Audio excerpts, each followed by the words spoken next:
por exemplo, às vezes a pessoa pensa, cara, eu quero fazer ministério e tal, quero servir o Senhor. E aí, às vezes, a gente olha, tipo assim, vou dar um exemplo, né? Como o ministério do Billy Graham, né? Incrível, de estádios, de ginásios, isso é impressionante, né? Ou hoje, os ministérios online, e alguém pode olhar para o Desascope e falar, não, fazer um negócio aqui, chegar a 1 milhão e tal. Mas, cara, é muito louco quando você vai fazer uma pesquisa faça um dia essa pesquisa na sua igreja. Pega lá uma amostra, pega 100 pessoas e pergunta para elas assim, ó, como você se converteu? Entendeu? E você vai ver que a porcentagem, talvez na sua igreja não tenha ninguém que se converteu numa cruzada. Talvez a sua igreja não vai ter ninguém que se converteu com vídeo. Você vai ver que a maioria maçante é um amigo meu do trabalho me convidou. Olha aí. Uma vizinha minha um dia parou e falou pra mim. Eu tava lá na praia, sentado usando droga, e alguém sentou do meu lado. Entendeu? Não foi o mega evangelista, ou mais com a melhor oratória e tal. Foi relações. Exato. São relações. Então, você quer cumprir ministério? É isso. É no dia a dia, é com o vizinho, é com a pessoa que você trabalha. Gente, a gente passou 8 horas por dia sentado ao lado de alguém do trabalho. Meu Deus. Entendeu? É ali que é o seu campo missionário, entendeu? Eu acredito, e isso é muito pontual o que você está falando, é muito verdadeiro. Mas como que nós vamos ter esse estilo de vida? A pergunta seria, quanto mais tempo a gente passa com Jesus, na presença de Jesus, mais nos parecemos com Ele. Exato. Então, se eu ficar aqui convivendo contigo, daqui a pouco eu já vou abrir meu podcast dizendo fala galera, né? Porque a gente começa a ficar parecido. O ambiente nos molda. Com quem a gente convive. Aconteceu uma experiência. Eu estava nos Emirados. Eu vou contar isso, não sei se a pessoa já foi curada disso, eu não sei como é que funciona. Douglas, tinha uma pessoa, uma mulher, que ela tinha um tique. Era uma esposa de um jogador que ela tinha um tique, ela piscava. E da primeira vez eu achei estranho. Porque você olha pra mulher, a mulher faz assim pra você. Estranho. Não de forma pejorativa, sim. Mas eu achei estranho, porque você tá conversando. E ela sempre fazia até assim, até inclinava a cabeça e piscava. Aí eu já comecei a olhar pra minha esposa, falei, meu Deus, essa mulher tá piscando pra mim, misericórdia. Só que aí eu percebi que ela ia conversar com todo mundo e ela piscava, né? Era um tique. Tinha uma outra amiga que foi passar um final de semana e não veio nas reuniões. Na outra semana ela veio conversar comigo, essa outra amiga. E quando ela começou a conversar comigo, ela começou a piscar também. Ela piscou uma vez, eu falei, eu conheço alguém que faz isso.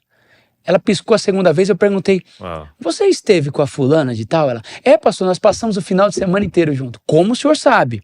Aí eu olhei pra ela, dei uma piscada e falei, não sei. Sabe por quê? Porque nós nos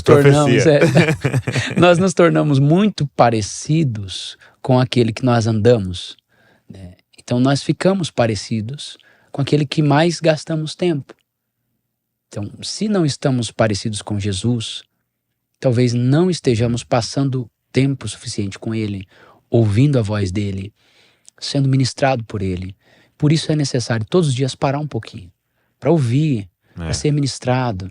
Jesus disse assim, vinde a mim, vós que estáis cansados, sobrecarregados, e eu vos aliviarei. Todo mundo conhece. Primeira proposta é o alívio. Mas existe uma outra proposta. Jesus disse assim, tomai o meu jugo. O que significava? A agricultura, os bois trabalhavam, só que o jugo unia os dois bois. Você sabe do contexto. Só que um boi mais experiente, que sabia o caminho, ele que puxava o boi mais novo, que tinha força. Jesus estava dizendo, eu sou esse mais experiente. Vocês até têm uma força, mas se vocês andarem sozinhos, vocês vão se cansar e não vão produzir. Andem comigo e encontrareis descanso. Então, quando eu me submeto ao jugo de Jesus e começo a caminhar com Jesus, a minha vida vai no passo de Jesus. E eu começo a ir onde Jesus vai. Eu começo a agir como Jesus age. O evangelho é maravilhoso, só que existe um outro jugo. O jugo dos fariseus. Lembra Jesus, em Mateus, ele diz assim, vocês, fariseus, colocam um jugo tão pesado que nem vocês conseguem suportar. O que é isso hoje? É o jugo do dar conta. Por exemplo, Hoje você tem que dar conta, você tem que ir à academia, você tem que gravar, você tem que fazer isso, você tem que cuidar dos filhos, você tem que cuidar da sua saúde, você tem que responder seus e-mails, você tem que abrir seu WhatsApp, você tem que repostar não sei o quê, você tem que ir pra lá, você tem que pagar suas contas. Aí a pessoa diz, eu tenho que dar conta. Não, esse jugo não é o de Jesus. O jugo de Jesus é suave, é leve. Então, se eu estou vivendo debaixo desse jugo, não é com Jesus que eu estou caminhando. As pessoas notam que jugo você está carregando. Um jugo você vai ter que usar. Se você está vivendo aquela vida estressada, difícil, pesada, que jugo é esse? Pastores. Que jugo é esse? Que cuidar da igreja é uma luta. Olha, eu tenho que ir para a igreja. Eu tenho um prazer de estar na igreja. Eu tenho um prazer de estar na minha igreja. Eu prego nos 3 cultos aos domingos. Mas eu tenho um prazer de pregar. Aquilo para mim não é um sofrimento. Eu termino de pregar, eu pregaria mais vezes. Porque o jugo de Jesus é leve, é suave. E hoje a pergunta é, a forma com que você está revela que tipo de jugo você se submeteu. Se eu estou muito estressado, muito ansioso, muito preocupado, não é o jugo de Jesus esse. Não é o jugo de Jesus. O jugo de Jesus é outro. Nós sabemos em quem temos crido. Todas as coisas cooperam para o bem daqueles que amam a Deus. Ele vai cuidar de mim. Se é uma enfermidade, Ele tem um poder para me curar ou usar a medicina para isso. Mas eu sei que Ele estará andando comigo. Então, quando eu me submeto ao jugo de Jesus, eu passo a andar no passo dele. Sim. Aí pregar não é mais uma dificuldade. Você está lá no trabalho, pega o papel para mim, um exemplo, a pessoa, pega um papel para mim, ou com certeza precisa de mais alguma coisa, eu estou pregando. Sim. Porque eu estou debaixo do jugo de Jesus. Agora, pega por favor um exemplo, né, um papel para mim. Oh, você não tem mãos não para pegar? Hein? Você é folgado, hein? A pessoa, o sal causa sede, né?